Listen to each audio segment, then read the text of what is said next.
So, ayan. Um, Magpapalit tayo ng charging pin sa charging port. Ayan, naka-ready na. Kalagay na siya sa motherboard holder. Lagyan natin ng flux, kahit ordinaryong flux lang. Ayan. Mumurahing flux lang gagamitin natin.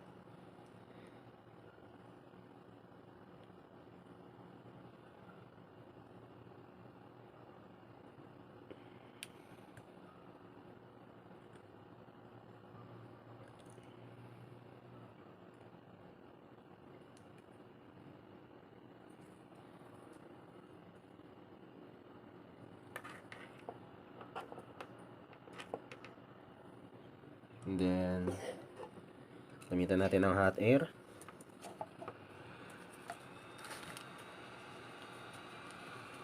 Ang init nito ay 350 Celsius. At yung hangin, number 3. Painitin muna natin. So, ayan. Pwede na siguro. Dilim ba guys?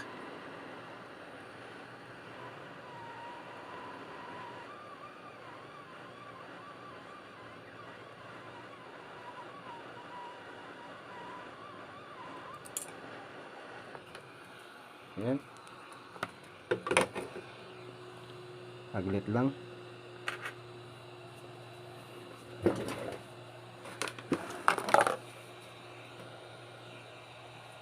And then, linisan natin gamit tayo ng solder pick. Ito. Tignan muna natin yung maruming parte ng solder pick. Ayan. Gamitan natin ng solder pick.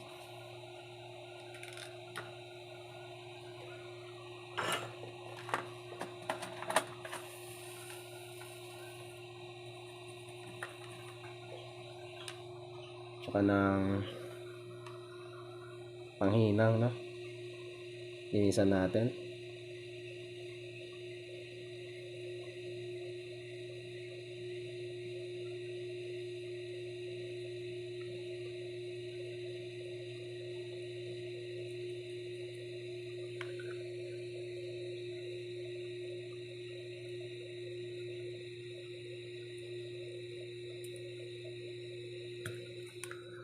Oh.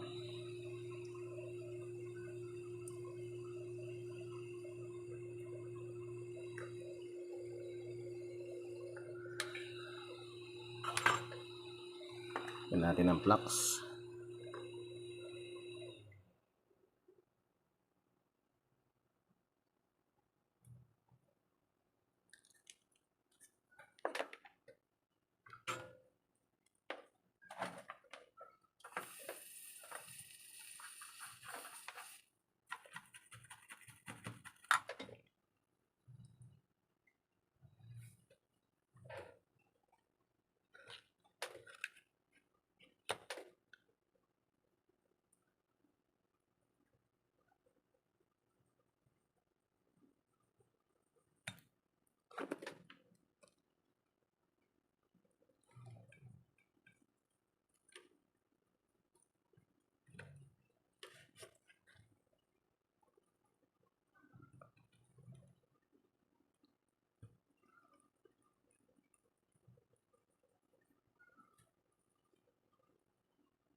Kailangan malinis na malinis guys yung paglalapagan natin ng charging pin. Linisan natin maigi. Kailangan mabubutas yung dalawang paa niya na magkabilaan, no? Makikita naman natin mabubutas yun pagka paa ng charging pin. Dapat mabutas siya. Mawala talaga yung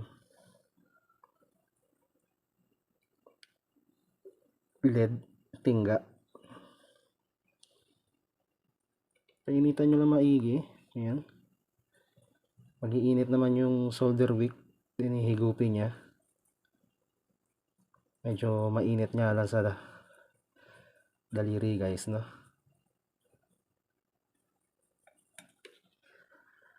O, ayan.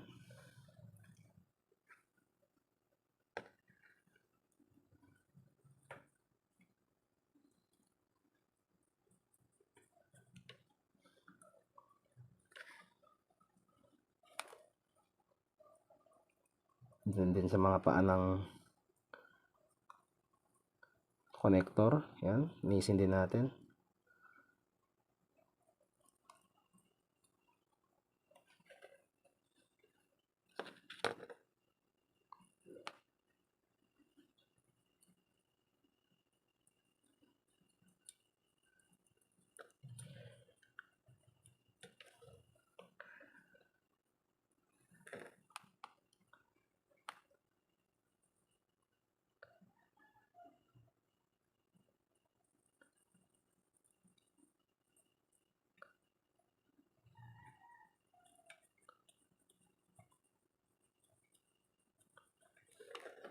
Ayan.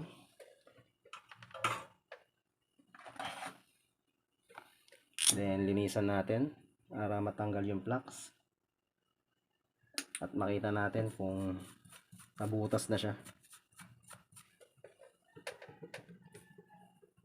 So ayan, pwede naman na yan.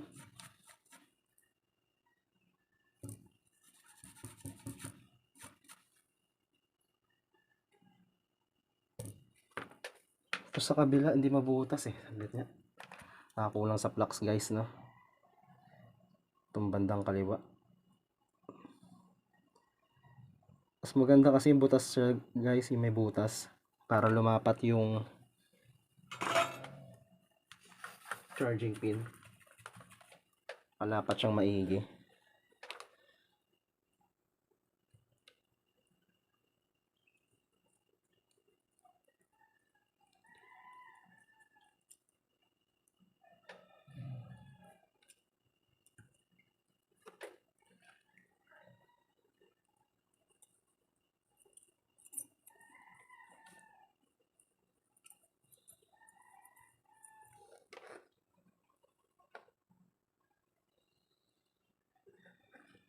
So ayan, ito pa.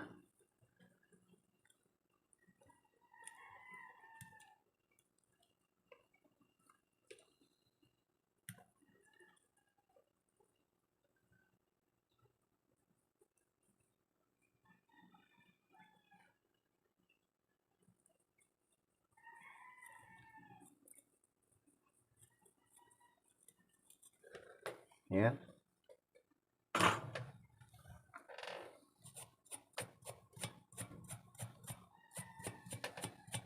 So ayan, malinis na siya guys, no? Nabutas na.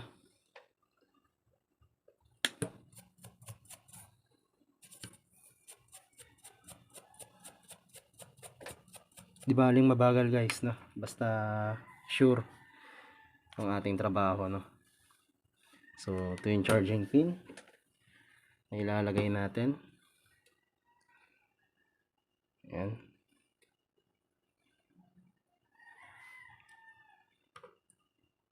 Tingnan natin kung papasok yung paa. Ayan guys, no? Lapat na lapat yung paa niya.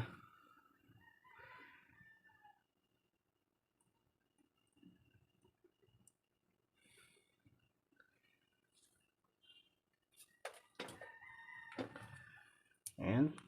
Check natin kung lapat na lapat.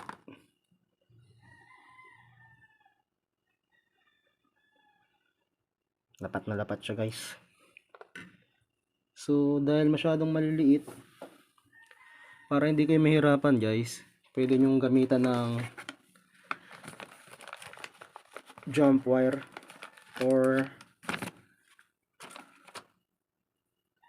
solder paste to. Ayan, mechanic. Liquid lead. Pero ang tawag nila dito jump wire. Ayan, nakalagay jump wire. Liquid lead siya. Para hindi tayo mahirapan maghinang, no? So, lalagyan lang natin yung mga, ayan. Unahin natin yung mga paa.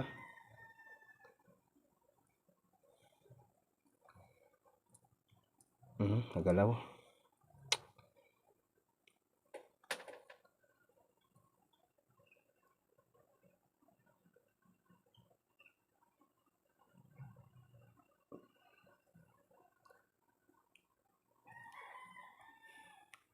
Ayan. And then, pasadahan natin ng hot air guys, no? Initan natin ng hot air.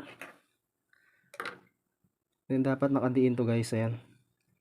Yung patungan nyo ng tweezer para nakalapat siyang maigi. O, saka natin babanatan ng painitin muna natin.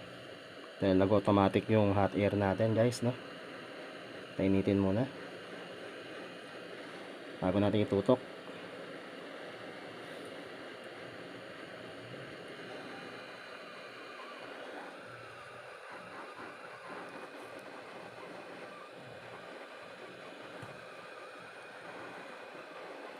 Mabilis lang siya malusaw guys.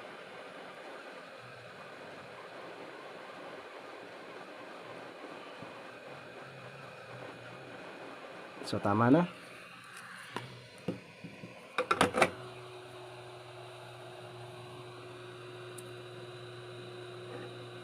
Ganda ng pagkakahinang guys. So kung kulang yun dun sa mga paa, ayan, yung sa may connector, charging pin, no? Ayan yung 5 na wiring. Kapit na yan guys, no? So etong 4 na paa na lang yung pampatibay ang hihinangan natin. Dagdagan natin ng LED, no? Mas tumibay. Ayan, ito yung gamit ko, yung malaki Rubicon original na tingga. Marami nito sa Quiapo guys.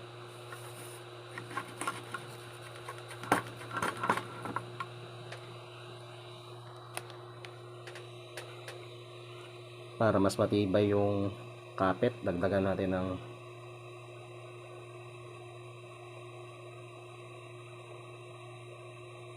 ayan, unti-unti lang.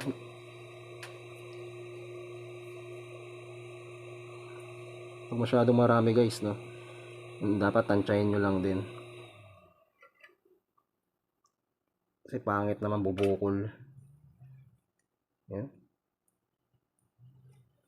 Then dikit-dikitan mo lang ng panghinang para mas tumibay yung hinang niya. Ayan. Mas maluto yung LED.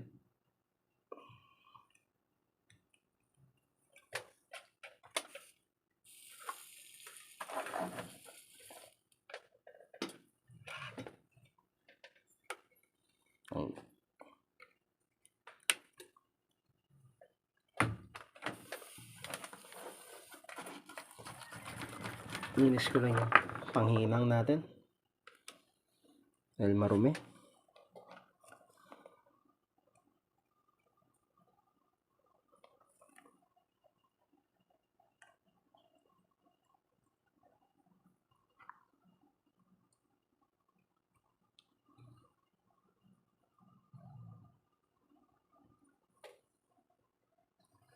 Okay.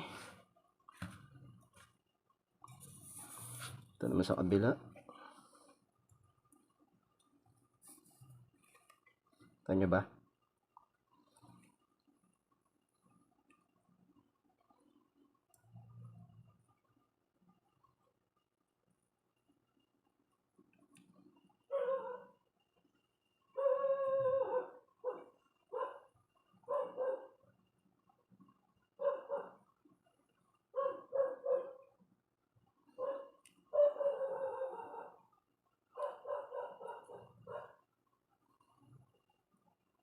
Dagan natin dito.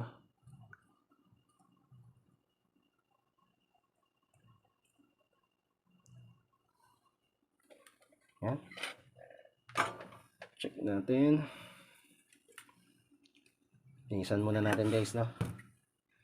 Hudson PU reducer pa rin yung ginagamit nating panglinis. Hindi ako gumagamit ng lacquer thinner guys.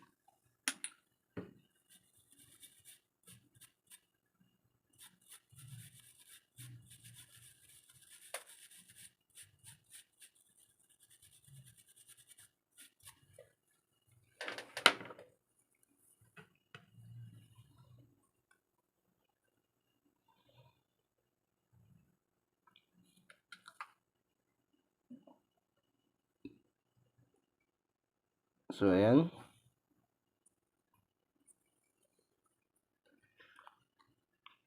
Mang tama lang yung ayan yung mga paa niya. Dahil doon sa soldering liquid lead, no? Sa liquid lead. Ayan sa yung 5 paa ng charging pin. Ayan. Maganda yung pagkakahinang guys. So testerin natin. Tanggalin muna natin sa motherboard holder kung lalabas ng 5 volts or 5.2 volts, no? Yung isiman natin,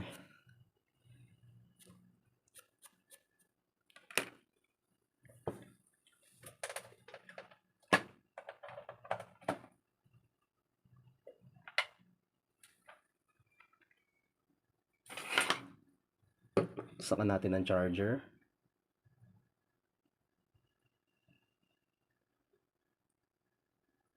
Ayan. Then testerin natin tong connector dito. Ayan, positive negative, magkabilaan, positive negative yan. Connector ng flex cable ng charging port. Tester natin kung meron siyang voltahe na 5 volts hanggang 5.2 volts.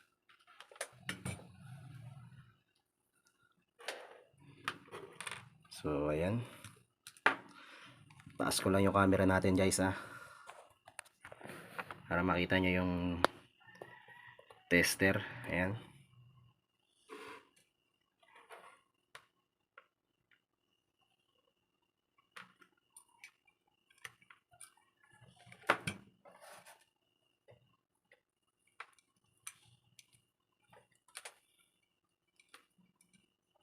Dapat ang lalabas sa tester ay 5 volts hanggang 5.2 volts. Pailawin natin. Tester natin kung anong volts ang lalabas. Ayan guys, 5.2. Ayan ang normal na voltage na hinintay natin, no? Para masabing successful yung charging pin na inilagay natin. So kompleto yun.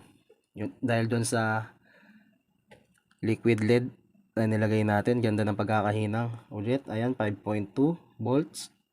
So okay na to guys, no?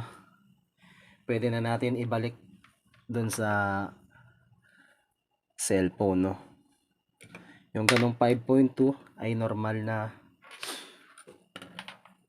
supply na kuryente para masustain yung isang cellphone, no? Yan, ganda ng pagkakalagay natin ng charging pin, micro USB.